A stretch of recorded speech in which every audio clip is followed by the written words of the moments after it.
আসসালামু আলাইকুম। কেমন আছো সবাই? আশা করছি সবাই ভালো আছো। সো এই ভিডিওটা মূলত ফোর্থ ইয়ারের ভাইভা সম্পর্কে। তোমাদের ফোর্থ ইয়ারে যাদের পরীক্ষা হতে হতে বন্ধ হয়ে গেল, তো তাদেরকে এই সময়টাতে একটু জাস্ট ভাইভা সম্পর্কে একটু আইডিয়া দেওয়ার জন্য এই ভিডিওটা। তোমরা জানো যে গত দিনে আমরা আমাদের ক্লাউড স্কুল প্রোর মডারেটর নাসির, তার হচ্ছে ভাইভার এক্সপিরিয়েন্সটা শেয়ার করেছি। আজকে আমরা শেয়ার করব হচ্ছে ক্লাউড স্কুল প্রোর আরেকজন মডারেটর সুকান্ত হীরা, তার এক্সপিরিয়েন্সটা শেয়ার করবে। এবং এগুলো তাদের মুখ থেকেই আর কি, তারা কি বলছে সেটা আমি বলছি সেটা না, ওরা কি বলছে ওদের এক্সপিরিয়েন্সটা শেয়ার করেছে সেটাই। এবং আমরা এই পার্ট ওয়ান পার্ট টু এই দুইটা পার্টি আমরা শেয়ার করব। এবং আশা করি এখান থেকে তোমরা অনেক ডিটেল জানতে পারবে। নাসিরের ক্ষেত্রে একটু সহজ হয়েছে, নাসিরের কে কম প্রশ্ন ধরেছে, বাট সুকান্ত হীরাকে অনেক প্রশ্ন ধরেছে এবং ওর রেজাল্টও আলহামদুলিল্লাহ বেশ ভালো হয়েছিল। ইভেন ফোর্থ ইয়ারে সে A+ পেয়েছিল। আর দুইটা মানে টোটাল চারটা ইয়ারের বা অনার্সের সিজিপিএ হচ্ছে 2.91 বা 93 এরকম কিছু একটা। এটা তোমরা শুনতে পাবা এই অডিওগুলোর ভেতরেই। সো আমি এটা রেকর্ড করছি এবং অডিওগুলো আমি প্লে করে জাস্ট তোমাদেরকে শোনাচ্ছি, তোমরা একটু শোনো। অডিওগুলো অনেক সময় একটু রিপিট আছে, তবে তোমরা শুনতে থাকো, তাহলে তোমাদের অনেক কিছু এখান থেকে জানা হয়ে যাবে। যারা অডিট আর কি এই ভাইভা নিয়ে, ভাইভা কেমন হয় সেই বিষয়গুলো নিয়ে। আর অনেক গাইডলাইন পাবা এখান থেকে যে এখানে এটা কিভাবে হয়। বিশেষ করে এখন তো ভাইভার বলাই বাহুল্য যে এটা এখন অনলাইনেই হবে, হয়তো এই বছর অনলাইনেই হবে, সামনেও অনলাইনে হতে পারে। ভাইভার জন্য আগে যেটা হতো আমাদের সময়টাতে, যে টিচাররা এক জায়গা থেকে আরেক জায়গায় যাইতো, এখন আর ওই সুযোগ নাই, এখন যেহেতু অনলাইনে সব হয়ে গেছে। তো অনলাইনে কিভাবে দিতে হবে এটা গতকালকে তোমরা নাসিরেরটা দেখেছো, আজকে তোমরা পাবা হচ্ছে সুকান্ত হীরার যেই আহ, অভিজ্ঞতা সেটা। তো চলো আমি এটা প্লে করি। তার আগে দেখো এখানে সে ইনফরমেশন দিয়েছে যে ভাইভাটা হয়েছিল জুম অ্যাপের মাধ্যমে এবং 10টা 10 মিনিটে শুরু হয়েছিল। এটা সে দিয়েছিল করোনা পরবর্তীতে, 1 বছর আগে তাদের পরীক্ষা হয়েছিল এবং ভাইভা 1 বছর পরে। এটা হচ্ছে 20শে জুন 2021 সালে ভাইভাটা হয়েছিল। সো আমরা আমরা তাহলে এটা প্লে করি, তোমরা একটু শোনার চেষ্টা করো।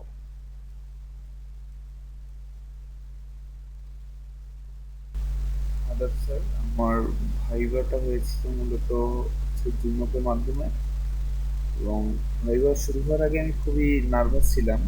ভাবতেছিলাম যে কি হবে কি না হবে, কি কোশ্চেন করবে, এরকম অসংখ্য চিন্তা ভাবনা ছিল। এবং আহ, ভাইভা যখন শুরু হয়েছিল তখন মোটামুটি মাথা ঠান্ডা রাখছিলাম।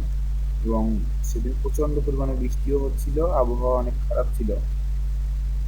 তারপরেই যাই হোক, ভাইভা আমাদের শুরু হয়েছিল সকাল 10টায়। আমার যখন হয়েছিল তখন মোটামুটি প্রায় 11টা এরকম টাইমটা হবে। তো আমি যখন এন্টার করলাম, আমাকে স্যার এন্টার করালেন। একটা গ্রুপ খোলা হয়েছিল। যখন এন্টার করলাম তখন আমি এন্টার করার সাথে সাথে সাথেই স্যারের মুখ দেখা মাত্রই বললাম যে আদাব স্যার, গুড মর্নিং। এবং আমাদের স্যার ছিল 4 জন।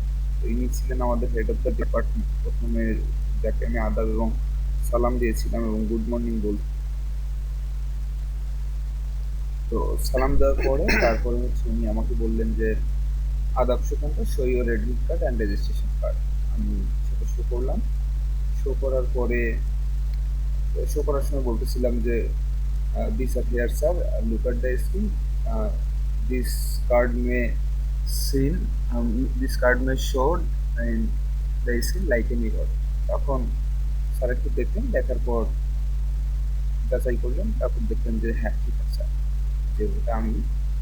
তো ঠিক তারপরেই হচ্ছে আমাদের যে স্যার ছিলেন ডিপার্টমেন্টের হেড অফ দ্য ডিপার্টমেন্ট, উনি বিএল কলেজের একজন স্যার ছিলেন, আর হচ্ছে সাতক্ষীরা কলেজের একজন স্যার ছিলেন, গভর্নমেন্ট কলেজ দুটোই। তো ওনাদেরকে বললেন যে দীপঙ্কর স্যার, বদিউজ্জামান স্যার, আপনারা কোশ্চেন করতে পারেন। তখন বদিউজ্জামান স্যার, উনি আমাকে কোশ্চেন করবেন। তো আমি স্ক্রিনে ওনাকে দেখতে পাচ্ছিলাম। তো বদিউজ্জামানকে বদিউজ্জামান স্যারকে আমি, সরি বদিউজ্জামান না, মনে হয় ওনার নাম সম্ভবত বদরুজ্জামান ছিল। হ্যাঁ, যাই হোক। তো আমি স্যারকে দেখা মাত্রই গুড মর্নিং বলছিলাম। গুড মর্নিং বলার সাথে সাথেই উনিও গুড মর্নিং বলতেছিলেন। বলার পরে উনি কোশ্চেন করলেন যে what is the second course name of your syllabus. আমি সিম্পলি অ্যান্সার দিলাম যে 20th সেঞ্চুরি পোয়েট। তো স্যার বললেন যে well, who are the poets of this course, এই কোশ্চেনটা আমাকে করলো। তখন আমি যে কবিরা ছিলেন তাদের নাম বলছিলাম, যে W B. Yeats, T S. Eliot, Sylvia Plath, আর আরেকজনের নাম হচ্ছে ডিলান থমাস। তো সবগুলো নাম বললাম। নাম বলার পর আবার আমাদের কোশ্চেন করলেন যে who wrote the poem, who wrote the poem, poem in October, এই কোশ্চেনটা আমার করছিল যতদূর মনে পড়ে। তো আমি অ্যান্সার দিয়েছিলাম যে ডিলান থমাস। তো এই কোশ্চেন, এই অ্যান্সার করার সাথে সাথে আবারও স্যার আমাকে কোশ্চেন করছিল যে why he wrote the poem. তো তারপর আমি তখন আবার বলছিলাম যে ওনার জন্মদিন, এটা ইংরেজিতে বলছিলাম যে he wrote the poet to celebrate his 30th birthday. বলার পর উনি আমার আরেকটা কোশ্চেন করছিল যে what is the difference between A hero and anti hero. তো আমি এটারও সুন্দর করে অ্যান্সার করছিলাম। আমার এই মুহূর্তে স্যার মনে নাই অ্যান্সারটা পুরোটা। তো এই কোশ্চেনটা করার পরে তারপরে উনি আমাকে কোশ্চেন করে নাই, বলছিল যে great, you have done nicely. তো এরপরে আমার ডিপার্টমেন্টের আরেকজন স্যার ছিলেন, আমার একজন প্রিয় স্যার, উনি হচ্ছে মিজানুর রহমান স্যার, আমাদের কলেজেরই। উনি আমাকে সাথে সাথেই কোশ্চেন করলো যে where is the Thames river situated. আমি বললাম যে, তো ওই কোশ্চেনটা করার পরে বদরুজ্জামান স্যার আমাকে কোশ্চেন করে নাই। এরপর দ্বিতীয় যে স্যার আমাকে কোশ্চেন করছিলেন, উনি আমার ডিপার্টমেন্টের স্যার। উনি আমাকে প্রথম কোশ্চেন করছিলেন যে where is the Thames river situated. তো আমি একটু কনফিউজ ছিলাম, তারপরে বলছিলাম যে it is in London, just প্রশ্নবোধকের মতো আর কি। তো স্যার বলছিলেন যে don't confuse, you are right, it is situated in London, England. তো আমি বললাম ওকে স্যার। তারপরে হচ্ছে স্যার আমাকে আবার একটা কোশ্চেন করছিলেন যে how many sections there in T S. Eliot's the west wind. তো আমার এটাও মনে ছিল যে 5টা সেকশন ছিল ওই কবিতায়।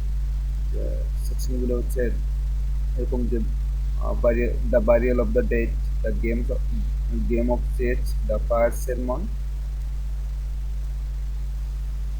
স্যার তারপরে আমাকে আবার একটা কোশ্চেন করলেন। কোশ্চেনটা ছিল এরকম যে how many sections are there in T S. Eliot's the wasteland.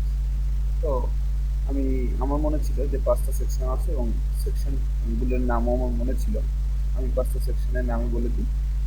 এবার বলে দেওয়ার পরে স্যার আমাকে আর কোশ্চেন করে নাই। এরপরে হচ্ছে বিএল কলেজের হেড অফ দ্য ডিপার্টমেন্ট ছিলেন দীপঙ্কর ঘোষ স্যার। তো ওই স্যার আমাকে কোশ্চেন করেন যে হোয়াট ইজ কঙ্গো।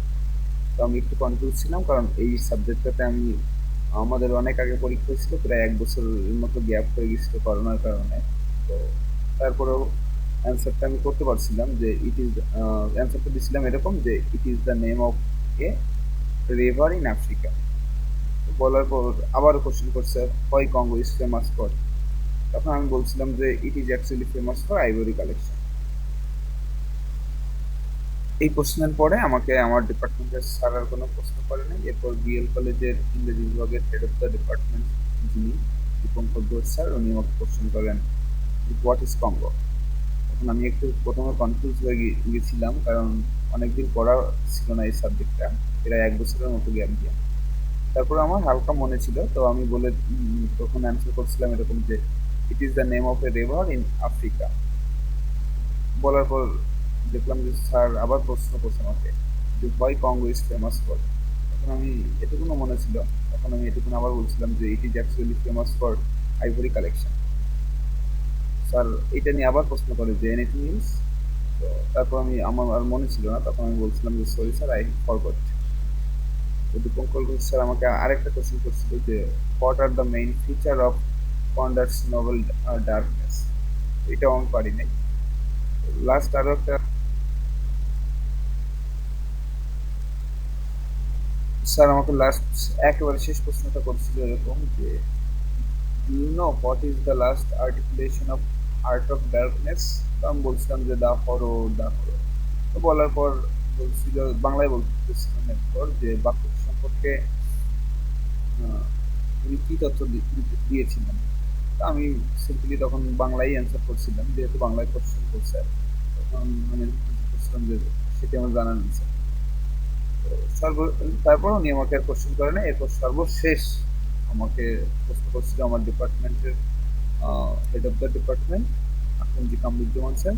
উনি আমাকে দুইটা প্রশ্ন করছিল। একটা করছিল হচ্ছে এ টেল অফ টু সিটিজ, যে নোবেলটা আছে এখানে দুইটা শহরের নাম আছে, এই শহরের দুইটার নাম কি। আরেকটা করছিল যে প্রাইড অ্যান্ড প্রিজুডিস, এই নোবেলটা কার লেখা, এটুকু। ও না, আরো একটা করছিল মনে হয়, সেটা হচ্ছে হু ইজ জেন। ও হ্যাঁ, আরেকটা প্রশ্ন করছিল হচ্ছে প্রাইড অ্যান্ড প্রিজুডিস এইটার লেখককে। আরেকটা ছিল হচ্ছে হু ইজ জেন আস্টিন।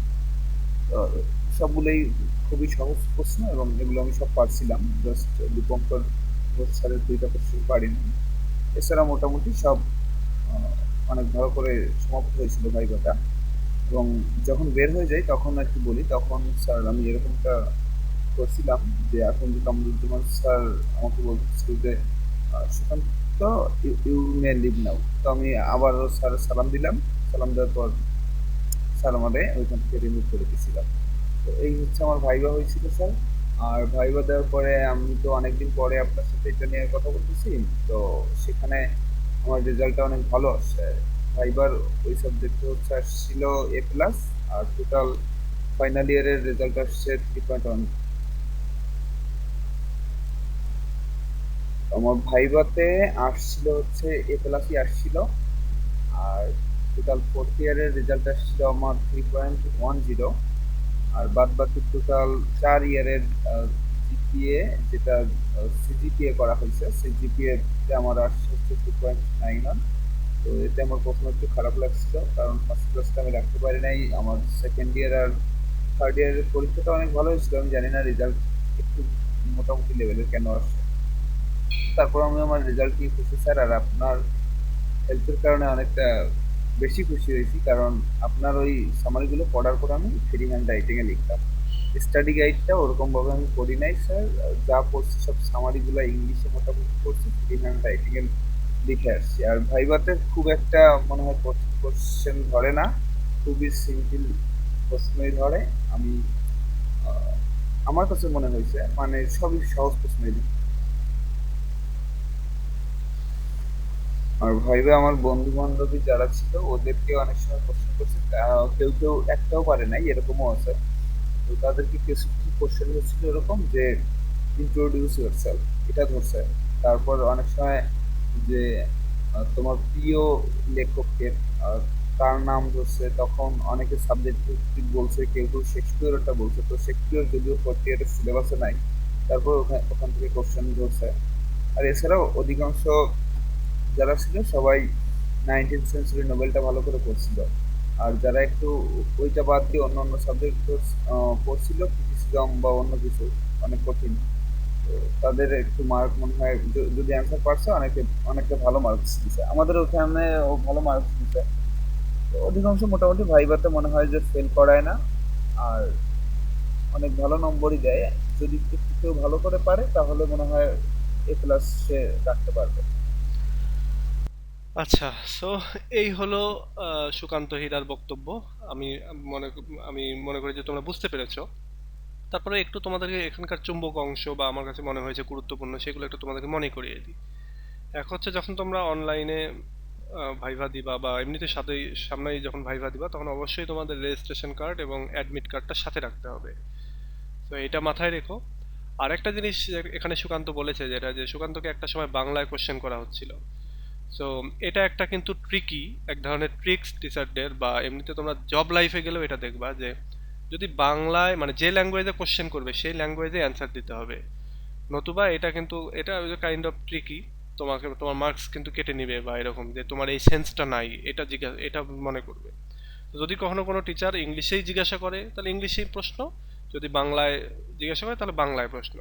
এটা জব লাইফে গিয়েও যদি কখনো ইংলিশে জিজ্ঞাসা করে ইংলিশে ওই প্রশ্নের অ্যান্সার করতে হবে, এবং বাংলায় জিজ্ঞাসা করলে বাংলায়। আরেকটা জিনিস সেটা হচ্ছে যে আহ, যখন তুমি কিছু পারছো না সেই সময়টা তোমাকে ইজি একটা জিনিস ধরবে, সেটা হচ্ছে introduce your self. Introduce your self বলতে নিজের সম্পর্কে কিছু বলো। তুমি তোমার নাম ধাম বললা, তুমি তোমার ফ্যামিলির সম্পর্কে একটু বলতে পারো, তারপরে তুমি কোথাও পড়েছো, কোথায় কি করেছো, এগুলো একটু অল্প হালকা হালকা করে বলার পরে তুমি তোমার এই যে এক্সট্রা ক্যারিকুলাম অ্যাক্টিভিটিস যেগুলো তুমি করে থাকো, এক্সট্রা ক্যারিকুলার অ্যাক্টিভিটিস গুলো তুমি সম্পর্কে বলতে পারো, যে আমি ডিবেট করি, আমি লেখালেখি করি, আমি বই লিখি, এটা সেটা মেলা কিছু। সো এইগুলো তোমরা বলতে পারো। আর সুকান্ত আরেকটা জিনিস যেটা বলেছে এটাই অ্যাকচুয়ালি, যে ভাইভাতে কাউকে ফেল করায় না, একটু ভালো করলেই বেশি মার্কস দিয়ে দেয়। আর এখান থেকে তোমরা তোমরা খেয়াল করে দেখবা যে ব্রিফ কোশ্চেন গুলো যদি জানা থাকে ভালোভাবে, তাহলে এখান থেকে অ্যান্সার করা যায়। সো এটা তোমরা করতে পারো। আচ্ছা, লেখালেখির কথা বলতে গিয়ে, এক্সট্রা কারিকুলার কথা বলতে গিয়ে একটা জিনিস মনে পড়লো, সেটা হচ্ছে সুকান্ত হীরা, সে কিন্তু একটা বই লিখেছে। এবং এইটা বইটা এমন বইটা দুইটা খণ্ডে বিভক্ত যদিও, তো তারপরেও বইটা খুবই বিশদভাবে আলোচনা করেছে সে সেখানে। একবারে ইংরেজি সাহিত্যের স্টুডেন্ট যারা রয়েছে, যারা আর কি মোটামুটি ফার্স্ট ইয়ার, সেকেন্ড ইয়ার বা থার্ড ইয়ারে পড়ো, তারা এটা নিয়ে নিতে পারো। এবং এইটা এমনভাবে লিখেছে সে, যে এখানে বাংলা ইংলিশ কম্বিনেশন করে এই বইটা আমি দেখেছি, এবং এটা জব লাইফের জন্য অনেক গুরুত্বপূর্ণ। তোমরা যদি দরকার মনে করো, এটা বড় জোর 400-500 টাকা দাম, তোমরা এটা নিয়ে নিতে পারো। এখন এই মুহূর্তে যদিও পাবলিশ হয়নি ওভাবে, প্রিন্ট কপি বের হয়নি আর কি, হার্ড কপিটা। তবে সফট কপিটাও এখন নিতে পারো, নিলেই ও খুব শীঘ্রই আর কি, মানে ও মেবি এখন হচ্ছে ওই সফট কপিটাই দিচ্ছে। তো তোমরা তার সঙ্গে যোগাযোগ করে এখান থেকে, যে এইটা তার প্রোফাইল পিকচার, একটু রাগি রাগি ভাব, পদ্মা ব্রিজ দেখতে গেছে আর কি। আর হ্যাঁ, এখান থেকে তোমরা মেসেজ অপশনে গিয়ে তার সাথে যোগাযোগ করে বইটা নিতে পারো। আর ওভারঅল তোমরা তো ভাইভার একটা অভিজ্ঞতা এটা শেয়ার তো পেলেই, যে কিভাবে কি আসলে সাধারণত এগুলো কেউ শেয়ার করতে চায় না। কিন্তু আমরা ওই যে আমাদের সিএসপি থেকে আমরা আমরা অলওয়েজ ওপেন তোমাদের কাছে, তোমরা জানো আমাদের কোনো লুকোচুরি নাই। আমরা আমরা সবার থেকে কপি করি। হুম, কারণ আমরা উইলিয়াম শেক্সপিয়ারের যখন কবিতা পড়াচ্ছি, তখন অবশ্যই উইলিয়াম শেক্সপিয়ারের থেকে ওটা কপি করে পড়াচ্ছি। আর সবকিছুই আমরা বইতে পেয়েছি, আমরা নিজেরা কোনো সৃষ্টি করিনি। তো আমরা সবসময় কপি করি, আমরা সবসময় ইয়ে করি, সেভাবেই তোমাদেরকে দেই। এবং মানে ব্যাপারটা হচ্ছে যে তোমাদেরকে একটু সামনে এনে দেয়া। সবকিছুই রয়েছে, ইন্টারনেটে রয়েছে, বিভিন্ন জায়গায় রয়েছে, বিভিন্ন বইতে রয়েছে। এগুলো জাস্ট তোমাদেরকে একটু সামনে এনে দেই আমরা, এই যাতে করে তোমাকে খুঁজতে না হয়, বা কম খুঁজতে হয়, বা একটু কষ্টটা কম করতে হয়, যেটা একটা সময় আমাদেরকে করতে হয়েছে। তো ঠিক আছে, আশা করি এই ভিডিওটা তোমাদের কাজে লাগবে, এবং তোমরা অন্যান্য ইয়ারে যারা রয়েছে তারাও একটু মনোযোগ দিয়ে দেখার চেষ্টা করিও, তোমাদের জন্য হেল্পফুল হবে। সো ঠিক আছে, আল্লাহ হাফেজ।